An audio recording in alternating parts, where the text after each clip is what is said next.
Welcome back to this episode of Inside RIC Athletics. I'm Andrew McCarthy. My hair is bad, so I'm wearing a hat, and we finally have a background behind us. To my left, I'm joined by junior midfielder for the men's soccer team, Jesus Guarcas. Jesus, thanks for joining us today. Yep. Big game coming up this weekend, Western Connecticut.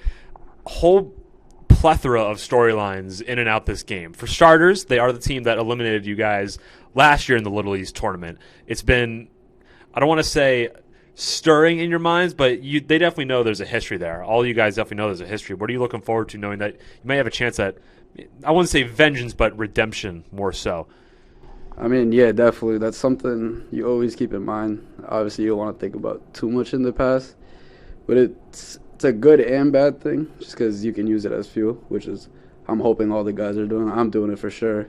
Constantly watching film, just looking back, looking at little tendencies of myself, the opponent. Obviously, you don't want to look in too much of what they do. You want to focus more on yourself to make them play you, not us play them. You guys definitely play with a little bit of an attitude, that chip on your shoulder. I think two guys that really embody that are Anthony Racinos and Cody Granville. They love doing whatever they can to get under the opponent's skin, try to force them to make a mistake, get into some yellow card trouble, get in trouble with the referee. How has that impacted the team, knowing that you just have guys that will go out there, do whatever they can to really irritate the opponent? I mean, I think it's a good thing. I mean, I play like that. I carry myself as much as I can. Obviously, I don't get into it too much as them, but obviously it's a good thing because it just brings everyone together. It gives like something else to play for, that extra push, that like killer dog mentality, which is something I like to carry. I hope everyone carries, just because it comes down to it. That last 10 minutes, 15 minutes, that's when you give that extra push, which could be the difference in the game. Storylines not only from last year, but this year as well. For those unfamiliar, the standings, we'll put them right about here if you don't know what the standings are. But long story short, you and WestCon are tied for third. Mm-hmm. Keene State already finished their conference matches this year. They're sitting at first with 17 points. UMass Boston right behind them with 16. They play EastCon, currently in the fifth seed. So judging by this WestCon game, you guys and WestCon both have with 14 points. Should there be a winner in that contest, and let's say UMass Boston loses, then just like that team who wins is in the first seed. And the top two get a bye, but obviously winning the conference in the regular season, obviously another big feat. A lot of stakes heading into this Saturday. Is it affecting you guys at all? Or are you trying to keep all the outside noise blocked? I would say a little bit of both, just because, like I said before, you want to use everything you can as fuel. But obviously you don't want to look into it too much, because then it can start affecting the actual play. But, I mean, definitely, like I said, you want to treat it like a final at this point, especially after Saturday. Whether or not we have to play the extra game, everything becomes a final because you're one and done. And obviously for the seniors, we want to make their season as long as possible, being the last one. So, I mean, yeah, you want to think about it, but at the same time you don't, just because you just want to focus on winning, which is all I'm thinking about at this point. Two very different standpoints. I know some coaches before playoffs just like to, when you know you have that playoff spot locked up, it's mainly just rest time, kind of just get your legs back under you and try not to get hurt too much and prepare for playoffs. Although some coaches are very different.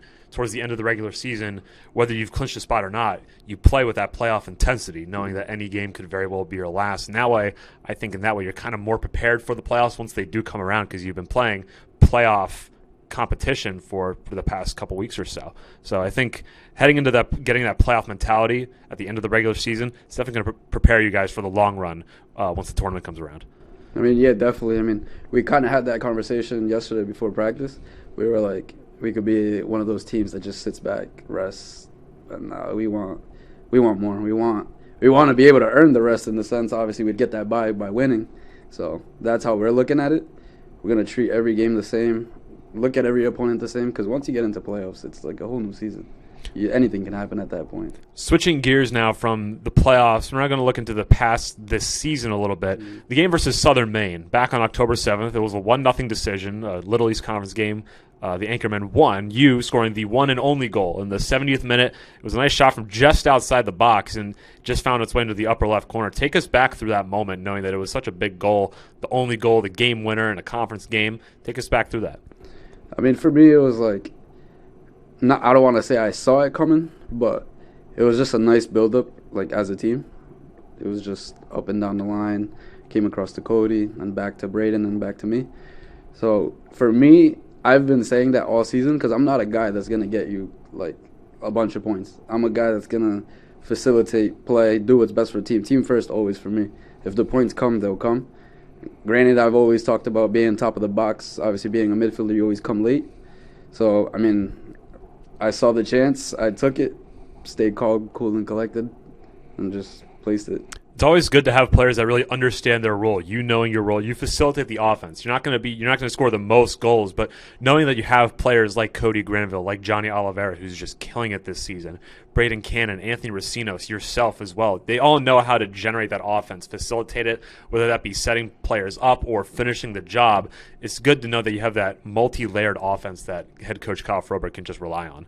I mean, yeah, definitely. I mean, like I said, to me, I always tell the guys, I'm like, just play. The points are going to come. Once you start worrying about them, that's when they can start affecting the team in a negative way. Same thing with Johnny. We always talk about that. I tell him, like, you're going to score. And he's like, no, don't say that. But I'm like, you got to go in with that mentality. Yeah, you don't want to worry about it too much, but at the end of the day, for guys like Cody and Johnny, that's their job. So should be an interesting end of the season. By the time this interview airs, it'll be halftime versus WestCon. Once again, playoffs coming around just around the corner. This game against WestCon, massive stakes this Saturday. Playoff seedings on the line. First round bye potentially on the line. Hey, Zeus, thanks for joining us this afternoon. Best of luck this Saturday and then the LEC Playoffs. Thank you. Thank you for having me. Thank you for watching this episode of Inside RIC Athletics. I'm Andrew McCarthy, and we hope to see you next time.